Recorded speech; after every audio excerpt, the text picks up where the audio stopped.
વિષ્ણુ સહસ્ત્ર નામનો પાઠ. આ પાઠ નિત્ય અવશ્ય સાંભળવો જોઈએ. મોટામાં મોટા સંકટને દૂર કરશે અને ભગવાન વિષ્ણુની કૃપા અવશ્ય પ્રાપ્ત થશે.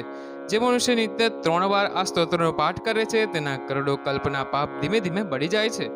આપ આ ચેનલ પહેલી વખત જોઈ રહ્યા હો અને આપને પણ આવા વિડીયો જોવા ગમતા હોય તો આપણી ચેનલને સબસ્ક્રાઇબ કરી બાજુના બેલ આઇકનને પ્રેસ કરજો, જેથી આપણા આવનાર નવા ધાર્મિક વ્રતકથાના તથા આવા જ ભગવાનના વિડીયોની માહિતી તમારા સુધી પહેલા પહોંચી શકે.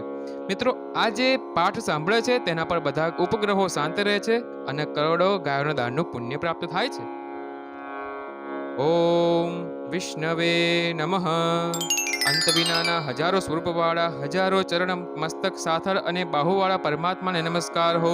હજાર નામવાળા, હજાર કોટી યુગને ધારણ કરનારા એવા શાશ્વત બ્રહ્મપુરુષને નમસ્કાર હો. જેની નાભી કમરમાં એવા ભગવાન વિષ્ણુને નમસ્કાર હો. જલમાં શયન કરનારા શ્રી વિષ્ણુ ભગવાનને નમસ્કાર હો. હે વાસુદેવ, હે માધવ, હે ગોવિંદ, આપને નમસ્કાર હો. વાસુદેવની પ્રાર્થનાથી ત્રણેય લોક વાસનાવાળા છે અને જે પદાર્થ નિવાસ સ્થાન છે એવા હે વાસુદેવ, આપને નમસ્કાર હો. બ્રહ્મ સ્વરૂપ અને માય પણ ગૌ બ્રાહ્મણનું હિત કરનારા એવા દેવને નમસ્કાર હો. જગતનું હિત કરનારા શ્રી કૃષ્ણને નમસ્કાર હો. ગોવિંદ સ્વરૂપને નમસ્કાર હો. જેમ આકાશમાંથી પૃથ્વી પર પાડેલું પાણી સમુદ્રમાં જાય છે તેમ બધા દેવોને નમસ્કાર કરેલા ભગવાન કેશવ પ્રતિ જાય છે. જેમાં હરિનું ભજન પૂજન થાય છે એવા માર્ગ નિષ્કુંઠ છે અને શ્રી હરિના ભજન પૂજન વિનાના કુમાર્ગને જાણવો. બધા વેદોથી જાણવાથી જે પુણ્ય થાય છે, જે સર્વ તીર્થયાત્રાથી તે સમગ્ર ફળ દુષ્ટોને નાશ કરનારા શ્રી વિષ્ણુ ભગવાનની સ્તુતિ શ્રદ્ધાપૂર્વક કરવાથી થાય છે. જે મનુષ્ય શ્રી હરિના મંદિરમાં નિત્ય 3 વાર પ્રભાત, મધ્યાહન અને સાયંકાળ 2-1 વાર પણ આ વિષ્ણુ સહસ્ત્રનો પાઠ કરે છે તેના સર્વ પાપ કર્મો નાશ પામે છે એવું ભગવાન વિષ્ણુનું વચન છે.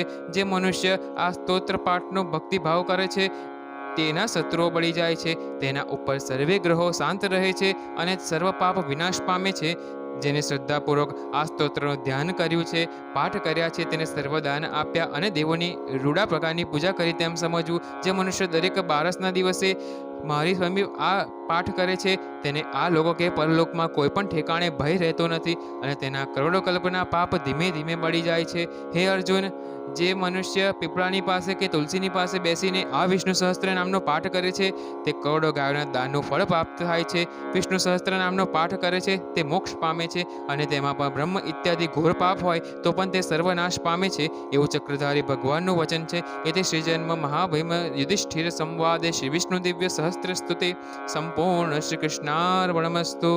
બોલ શ્રી કૃષ્ણ કનૈયા લાલ કી જય. વિષ્ણુ ભગવાનની જય. મિત્રો, આપણે આ વિષ્ણુ સહસ્ત્ર નામનો પાઠ સાંભળ્યો, જેને સાંભળવાથી જ બધા ઉપગ્રહો શાંત થાય છે અને કરોડો કલ્પના પાપ ધીમે ધીમે બળી જાય છે. મિત્રો, આપ મને પહેલી વખત જોઈ રહ્યા હો અને આપને પણ આવા વિડીયો ગમતે હોય અને આપને પણ આવા ભક્તિના વિડીયો જોવા ગમતા હોય તો આપણી ચેનલને સબસ્ક્રાઇબ કરી બાજુના બેલ આઇકનને પ્રેસ કરજો, જેથી આપણા આવનાર નવા ધાર્મિક વ્રત કથાના વિડીયોની તથા ભક્તિના વિડીયોની માહિતી તમારા સુધી પહોંચી શકે. મને અંત સુધી સાંભળવા માટે તમારો ધન્યવાદ. જય શ્રી કૃષ્ણ.